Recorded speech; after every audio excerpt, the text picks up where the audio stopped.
Research log, entry number, oh who gives a flying nebula? What number it is anymore? This is Dr. Zixler of the Pentarian Academy of Sciences, and if you're hearing this, it means I'm probably dead, digested, or worse, tenured at a community college in the Outer Rim. My 4 arms trembled as I adjusted the recording device, each one performing a different nervous tick. Upper left pulling at my facial tentacles. Upper right, gripping my data pad like it owed me grant money. Lower left, checking the supply closet door's lock for the 47th time. Lower right, making what humans call jazz hands, though I had no idea why my body chose this moment to embrace Earth culture. For the record, I continued, trying to keep my voice from reaching those embarrassing ultrasonic frequencies only my species could hear. I have 3 doctorates. 3. Xenobiology, comparative anatomy, and theoretical pacifism studies. I've published 97 peer-reviewed papers. My dissertation on herbivorous tendencies in sentient species won the Galactic Peace Prize, twice. A crash echoed from somewhere beyond my hiding spot, followed by what sounded suspiciously like, was that singing? My chromatophores flickered through several shades of terrified purple. I was supposed to be the galaxy's foremost expert on harmless species. Harmless!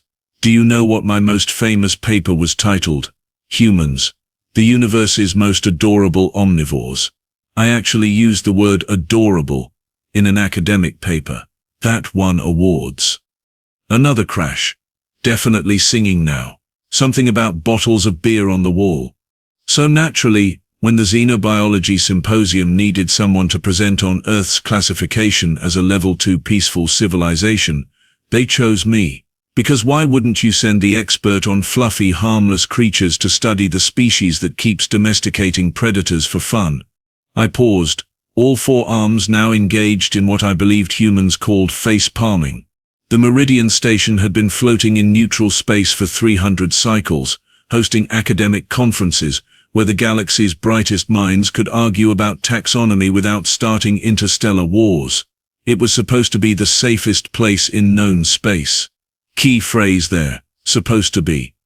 As you can see from this holographic display, I had said, gesturing with all 4 arms like a demented traffic controller, humans exhibit classic omnivorous traits. Look at those adorable little molars, the way they cultivate plants, their tendency to share food as a bonding ritual. Professor Grixas Nord, a gelatinous blobian who somehow managed to look condescending despite having no face, had oozed forward. Dr. Zixler, surely you're not suggesting these humans pose no threat whatsoever. They have forward-facing eyes, that's a predator trait. For depth perception. I had countered. They needed it for climbing trees, to get fruit. Sweet, harmless fruit. The crystalline form of Dr. Veltic had chimed in, literally, her body resonating with skepticism. What about their persistence hunting? Their history of warfare? The fact that they invented something called hot sauces specifically, to cause themselves pain while eating. Academic Threndel, whose species communicated through color-changing spots, had flashed a pattern that roughly translated to this researcher has lost her minds. Plural. His spots had been particularly sarcastic that day. Listen, I had said, desperately pulling up my next slide. They keep animals as companions. They feel guilty when they step on insects. They make fictional stories where they sympathize with their monsters. How dangerous could they possibly? That's when the station's hull had been breached. Krellan raiders. Because of course it was Krellan raiders. The universe's most persistent pest problem, like cockroaches.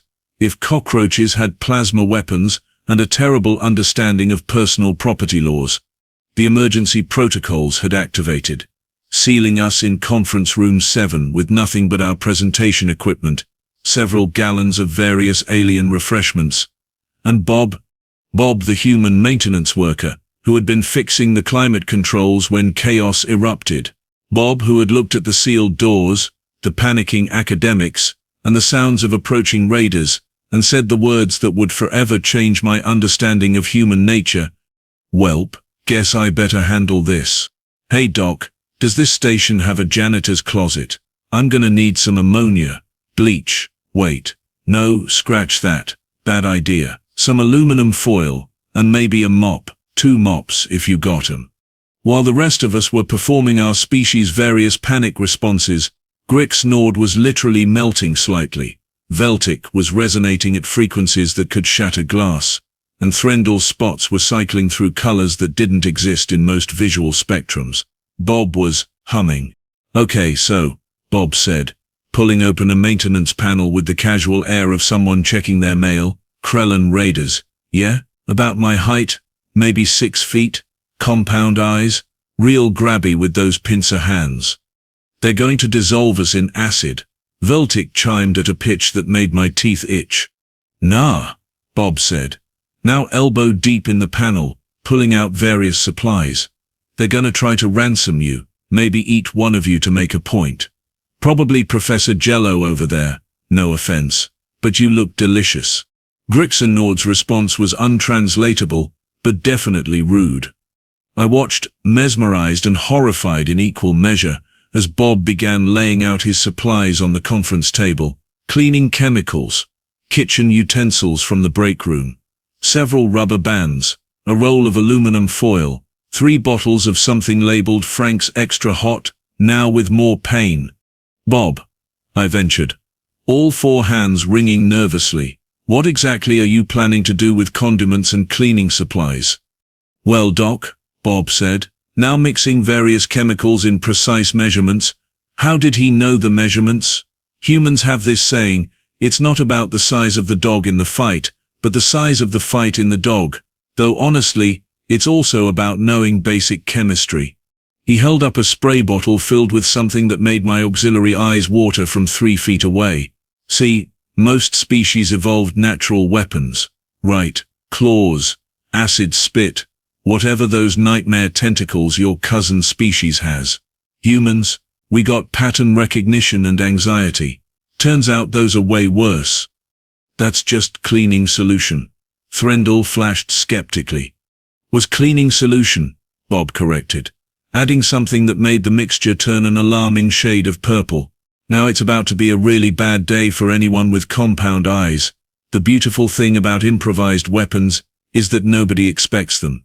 These raiders, they're looking for plasma rifles, military-grade stuff. They're not expecting Kevin from maintenance to go absolutely feral with a mop handle and some chemistry knowledge. It's Bob, I corrected weakly. Kevin's my middle name.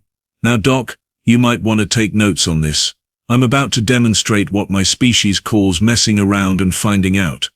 The conference room door shuddered. The raiders had found us.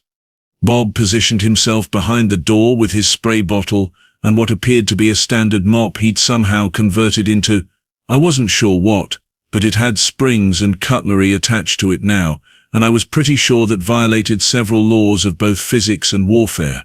The door burst open. 3 Krellan raiders stormed in, plasma rifles raised, their compound eyes gleaming with what they probably thought was menace. Bob sprayed. The lead raider's eyes, all 47 of them, immediately began streaming. The creature let out a shriek that could only be described as someone experiencing chemistry for the first time and not enjoying it. Fun fact, Bob announced cheerfully, using his modified mop to sweep the blinded raider's legs while somehow also flinging hot sauce into the second raider's breathing vents. Your eyes process different wavelengths than ours, which means certain combinations of earth cleaning products create a reaction that's basically like getting flashbanged. But you know, worse, because it also burns. The third raider tried to aim his plasma rifle, but Bob had already closed the distance, moving with the casual efficiency of someone who'd done this before. Wait, had he done this before? Now this, Bob said, using rubber bands and aluminum foil, in a way that definitely violated the Geneva Convention if it had applied to space, is what we call field expedient problem solving. The makeshift device produced a flash and crack that sent the third raider stumbling backward, sensory organs completely overwhelmed. Is this tool use or biological warfare? Grixenord was practically screaming, his gelatinous form vibrating with academic fervor, even while cowering behind an overturned table. It's chemistry, Veltic argued, her crystalline form pulsing. Chemistry isn't biological. But he's biological, and he's using it for warfare. Threndel's spots flashed. That makes it biological warfare. Would you all shut up? I screeched, frantically scribbling notes while simultaneously trying not to hyperventilate. I'm trying to document this for science. Subject demonstrates advanced problem-solving skills when threatened. Note, redefine harmless. Also note, possibly redefine sane. Bob stood over the three writhing raiders, spray bottle in one hand, nightmare mop in the other, looking like some sort of janitorial deity of chaos. So he said conversationally, "Who wants to learn about improvised explosive devices made from cafeteria supplies?" We did not want to learn that. Bob was going to teach us anyway. "Okay, round two's coming," Bob announced, checking his watch like he had somewhere else to be. "I can hear about 12 more sets of footsteps. Krellin always travel in packs of 15, minus the 3 having a real bad day on the floor there." "We're doomed," Grixin, Nord, oozed dramatically. "You can't possibly fight 12 more with cleaning supplies." "Fight?" Bob looked genuinely offended. "Doc, I'm hurt. Violence is never the answer. Violence is the question, and sometimes the answer is yes, but right now we're gonna try something way worse." I stopped scribbling mid-note. Worse than chemical weapons. "Psychological warfare," Bob said, with a grin that made me question everything I'd written about human dental structures being non-threatening. "Specifically, we're gonna kill him with kindness, and I mean that almost literally." That's not a thing," Veltic chimed in distress. "Oh, it absolutely is. See, every species has fight or flight, right? But humans? We got a third option, friend. We pack bond with anything. Robots, plants, the little automatic vacuum that bumps into walls. I once saw a human cry because they had to throw away a pen that ran out of ink. They'd named it Steve." The door burst open again. 12 heavily armed Krellin raiders poured in, weapons raised, mandibles clicking menacingly. Bob stepped forward with his arms spread wide, smiling like he'd just run into old college buddies. "Oh, thank God you're here," he exclaimed, his voice dripping with relief and enthusiasm. "We've been trying to reach maintenance for hours. The climate controls busted. The presentation equipment's making this weird noise, and don't even get me started on the coffee machine." The lead raider paused, compound eyes blinking in sequence, a sign of confusion I'd learned from my research. You are surrendering." "Surrendering? Buddy, I'm soliciting. You guys look like you know your way around technology. That's a Mark 7 plasma rifle, right? Nice choice though. Between you and me, the Mark 8's got better heat dispersion. You're gonna get some serious wrist fatigue with that model after about 20 minutes. Here, let me show you a better grip." Before anyone could react, Bob had stepped forward and was adjusting the raider's firing stance. "See, if you hold it like this, you distribute the weight better. Your accuracy's gonna improve by like 30%. Trust me. I used to play a lot of first-person shooters. Same principle." "Oh, were you guys hungry? We've got some leftover conference snacks." "We are here to raid," another Krellin shouted, though with noticeably less conviction than before.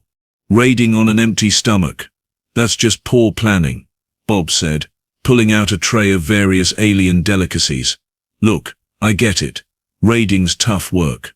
Probably don't even offer you guys proper benefits, am I right? No healthcare, no retirement plan. Just go terrorize some academics this and bring back hostages that. When's the last time someone asked how you're doing?" The raiders exchanged glances. Well, as much as compound eyes can exchange glances, it was more like a synchronized confusion dance. "We are fine," one ventured uncertainly. "No, you're not," Bob said with sudden intensity, placing a concerned hand on what might have been the raider's shoulder. "I can see it in your eyes, all 47 of them. You're stressed, overworked. When's the last time you took a vacation, a real vacation, not just pillaging a resort planet?" "I don't," the raider stammered. And this armor, Bob continued, now fully in what I can only describe as aggressive caring mode. This is rental gear, isn't it? Your boss couldn't even spring for proper fitting? Look at this, the chest plate's rubbing. That's gonna chafe something fierce. You know what? I've got some padding in my maintenance kit. Let me fix that for you. Within minutes, Bob had somehow corralled all 12 raiders into a circle, distributing snacks, adjusting armor, and offering unsolicited life advice with the intensity of a guidance counselor who'd had too much caffeine. You, he pointed at one raider, you're carrying tension in your upper thorax. That's stress, buddy. You need to try meditation. Here I'll teach you a breathing exercise. In through the spiracles, out through the mouth. But we don't breathe through. Figure it out. Self-care is important. I watched in abject horror and fascination as hardened space pirates began to relax. One was actually taking notes on Bob's investment advice. Another was showing him pictures of what I assumed were its offspring. This is insane, I whispered to Grixnord. He's actually domesticating them. Humans pack bond with everything. Threndel's spots flickered in dismay. But I didn't think it was aggressive. He's weaponizing friendship. Look at them, Veltic resonated in horror. They're actually listening to him explain why they should contribute to their 401k equivalents. Bob had moved on to career counseling. Have you considered that raiding might not be your passion? I mean, what did little Krexlar want to be when he grew up? I bet it wasn't generic henchman number 7, was it? The raider in question, apparently Krexlar, made a chittering sound that might have been crying. I wanted to be a chef. A chef? Bob exclaimed like this was the best news he'd heard all day. Oh man, you absolutely should pursue that. The galaxy needs more Krellan cuisine representation. You know what? My cousin runs a restaurant on Terra Nova. I'm gonna give him a call, set you up with an apprenticeship. But I'm supposed to capture you, Krexlar said weakly. And you have. You've captured my heart with your vulnerability and dreams, buddy. Come here. Bring it in. To my eternal bewilderment, I watched a human embrace a Krellan raider, while 11 other pirates waited their turn for what appeared to be mandatory supportive hugs. I need to create an entirely new classification for this, I muttered, scribbling frantically. Aggressive symbiosis, weaponized empathy, forced adoption. Whatever it is, Grixnord warbled, it's working. They've completely forgotten they're supposed to be raiding us. Indeed, the raiders were now seated in a circle, sharing their feelings and participating in what Bob called a trust fall exercise, which was complicated by the fact that several of them had exoskeletons. The really messed up part, Bob said to me during a brief break in his aggressive friendship campaign, this isn't even manipulation. I genuinely think Krexlar would make a great chef. Did you see those knife skills when he was threatening us? That's natural talent. I stared at him. You're actually adopting them, aren't you? Look, humans will pack bond with anything that stands still long enough. These guys stood still. Now they're friend-shaped. That's just science. That is literally not science. It's psychology. Same thing. It was at this moment I realized that humanity's greatest weapon wasn't their tool use, their endurance, or their intelligence. It was their ability to aggressively befriend anything until it either loved them or had an existential crisis. Sometimes both. The conference room door exploded off its hinges, not opened, not kicked in. Exploded. Through the smoke strode Commander Zerkth, 7 feet of pure Krellan military discipline, his exoskeleton polished to a shine that could blind a small moon. Unlike his subordinates who were now braiding friendship bracelets with Bob's help, this one had the cold, dead compound eyes of someone who'd never experienced joy. What is the meaning of this? He roared, taking in the scene of his raiders sitting in a circle, sharing their childhood traumas while Bob taught them something called macrame. Oh, you must be management, Bob said brightly, standing up and extending his hand. I was just telling your team about the benefits of work-life balance. The commander's plasma blade stopped inches from Bob's face. Okay, Bob said, slowly lowering his hand. You're more of a traditional leadership style guy. I respect that. Bit outdated, but hey, some people still use fax machines too. You will surrender, human, or I will paint these walls with your insides. Bob sighed deeply, like a parent disappointed but not surprised. All right, big guy.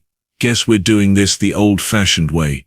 He started stretching, casually, like he was preparing for a morning jog. You know, this reminds me of how humans used to hunt. Ever hear of persistence hunting? The commander laughed, a sound like grinding metal. You think you can fight me, little human? I have trained for 70 cycles. I have won 47 death matches. Fight. Oh no, Bob said, beginning to jog in place.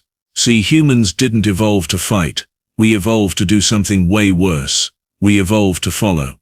The commander charged. Bob jogged backward. So here's the thing about persistence hunting, Bob continued, maintaining a conversational tone while evading plasma blade swings with the casual grace of someone avoiding puddles. Most predators are sprinters. Big burst of speed, quick kill, done. But humans, we're marathoners. We just keep going. The commander lunged again, his blade carving through conference chairs. Bob maintained his steady backward jog, occasionally sidestepping, never breaking his rhythm. You can't run forever, Zerk snarled, already breathing slightly harder. Actually, I literally can. See, humans have this neat trick called sweating. I know, gross, right? But it's basically a built-in cooling system. You guys. Bob gestured at the commander's exoskeleton. You're wearing your own personal oven. How's that working out for you? 5 minutes in, the commander's swings were getting wider. Bob maintained the same maddeningly steady pace, now jogging in circles around the conference room. The really cool part, Bob continued, not even slightly winded, is that we can regulate our breathing while running. I can literally do this and have a full conversation. You, on the other hand, are starting to sound like a broken air conditioner. Stand and fight. The commander's words came in gasps now. Why? This is way more effective. Fun fact, ancient humans used to hunt animals to exhaustion, just follow them. For hours. Days sometimes. The prey would sprint, rest, sprint, rest. The humans would just keep coming. Walking, jogging, relentless. Like a horror movie monster, but with better cardio. 10 minutes. The commander had stopped charging, now turning to keep Bob in sight as the human jogged lazy circles around him. You know what the scariest thing about humans is? Bob asked, still maintaining that infuriatingly conversational tone. It's not our tools or our weapons, it's that we're the only species that evolved to be pursuit predators. Everything else in the galaxy either ambushes or gives up. Humans, we just keep coming. This is impossible, Zerk wheezed, his plasma blade now hanging limply at his side. Oh, we're just getting started. I usually run about 5 miles every morning. This is barely a warm-up. Hey, did you know humans can sweat up to 3 liters per hour? That's insane, right? Like, who thought, you know what would be a good evolutionary advantage? Leaking from everywhere. 15 minutes. The commander was swaying. The funny thing is, Bob continued, now literally jogging backward while maintaining eye contact, your species is actually faster than mine. In a sprint, you'd destroy me. But this isn't a sprint. This is the long game. And buddy, humans invented the long game. Please, the commander gasped. Oh, now you want to be friendly? See, should have taken the friendship bracelets when I offered. Krexlar made you one and everything. It says world's okayest boss. He put a lot of effort into it. 20 minutes. The commander's legs buckled. Bob stopped jogging, not even breathing hard, and squatted down next to the collapsed Krellin. You know what the best part is? I'm 43 years old, haven't been to a gym in 2 years, and I subsist mainly on coffee and whatever's in the vending machine. Imagine if you'd run into an actual athlete. The commander made a sound that might have been crying. Hey buddy, you did great, Bob said, pulling out a water bottle. 20 minutes. That's actually impressive for someone wearing 50 pounds of armor. Here, you need electrolytes. Dehydration's no joke. I watched in stunned silence as Bob helped the most feared raider commander in 3 systems take small sips of water while explaining the importance of proper hydration. "This can't be real," Veltic chimed weakly. "He just walked him into submission." "Jogged," Bob corrected. "Walking would have taken longer. I've got a shift to finish." Speaking of which, he turned to the commander. "You guys got a medic? Your boss needs some serious fluid replacement, and probably therapy, but one thing at a time." Grix's Nord had partially liquefied from stress. He defeated their strongest warrior by sweating at him. "Don't forget the talking," Threndel's Spots added.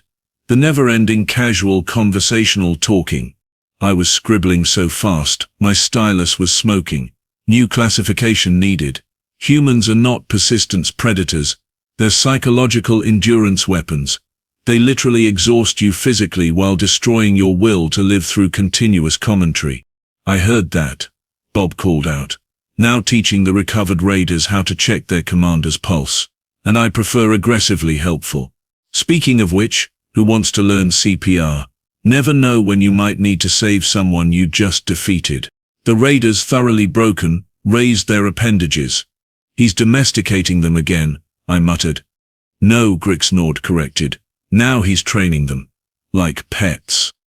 We watched Bob demonstrate chest compressions on a training dummy he'd somehow procured from nowhere, while 12 Krellan raiders took notes, and their commander sipped electrolyte solution through a straw. "Change that classification," I said finally. "Humans, absolutely terrifying. Approach with caution. Bring water and a therapist." 3 hours later, Station security arrived to find the most bewildering crime scene in Galactic Council history. 12 Krellan raiders were teaching each other friendship bracelet patterns, while their commander lay on a medical gurney, hooked to an IV drip, weakly explaining that he'd been defeated by cardio and conversation. "So do we arrest them?" the security chief asked, his 6 eyes blinking in sequence. "They're already detained," Bob explained, gesturing to the raiders. "They just don't know it yet. They think we're having a sleepover. Krexlar's making snacks." Indeed, one raider was using his combat knife to artfully arrange what appeared to be a vegetable platter. My presentation had been scheduled to resume in conference room 12. I stood before the assembled academics, my data pad trembling in all 4 hands. "Distinguished colleagues," I began, "I would like to formally retract my previous paper." The audience murmured. Professor Grix's Nord, still partially liquefied from stress, burbled his support from his seat. "My new presentation is titled, Humans Apex Predators Who Brought Snacks, a Comprehensive Warning." I clicked to my first slide, security footage of Bob creating chemical weapons from cleaning supplies while humming show tunes. The audience gasped. Point 1. Humans weaponize everything. Everything. Cleaning supplies. Friendship. Cardio. Small talk. They once turned pizza delivery into a military strategy. I have documentation. Click. Next slide. Bob hugging a Krellan raider while the raiders sobbed about his father never being proud of him. Point 2. They aggressively pack bond with anything. This isn't kindness. It's a conquest strategy. They will forcibly adopt you, and you will thank them for it. Click. The commander collapsed on the floor while Bob checked his pulse and offered hydration tips. Point 3. They are pursuit predators who evolved to exhaust their prey through persistence and continuous verbal communication. They can literally talk you to death while maintaining a light jog.